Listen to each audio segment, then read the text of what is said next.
का toothpaste veg है या नॉन वेज? हाईकोर्ट ने पतंजलि के दिव्य मंजन के खिलाफ दाखिल याचिका पर दिया यह आदेश। High court news. हाईकोर्ट ने अपने आदेश में कहा कि याचिकाकर्ता द्वारा की गई शिकायत के अनुसार आयुष मंत्रालय ने खुलासा किया कि आयुर्वेदिक, सिद्ध और यूनानी औषधि तकनीकी सलाहकार बोर्ड ASUDTAB ने मानदंड निर्धारित करने के लिए एक समिति के गठन की सिफारिश की है।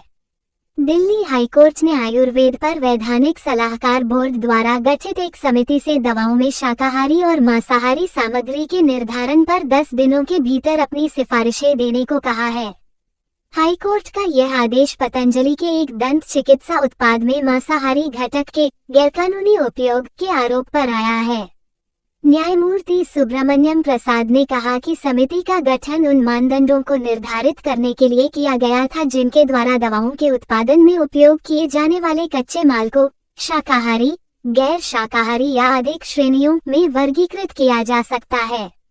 अदालत ने एक हालिया आदेश में कहा है कि उम्मीद है कि गठित समिति आज से 10 सप्ताह की अवधि के भीतर अपनी सिफारिशें देगी।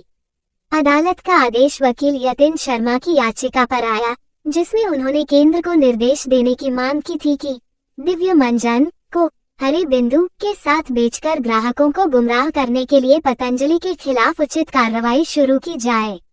याचिकाकर्ता की मांग है कि पतंजलि के उत्पाद में मांसाहारी तत्व है, इसके लिए उस पर लाल निशान से चिन्हित करने के निर्देश देने की भी मांग की थी।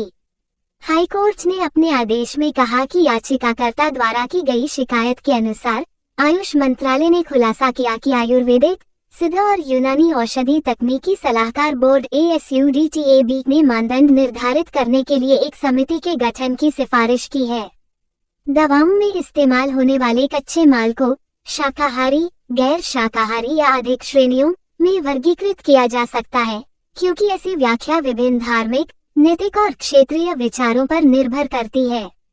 इसमें आगे कहा गया है कि पिछले साल अगस्त में याचिकाकर्ता को भेजे गए एक संचार में मंत्रालय ने ये भी कहा था कि ड्रग्स और कॉस्मेटिक्स नियमों के नियम 161 के तहत ये दिखाने के लिए किसी भी संकेत या चिन्ह का उल्लेख करने का कोई प्रावधान नहीं है कि उत्पाद में मांसाहारी सामग्री थी और याचिका की कार्यवाही बंद कर दी गई।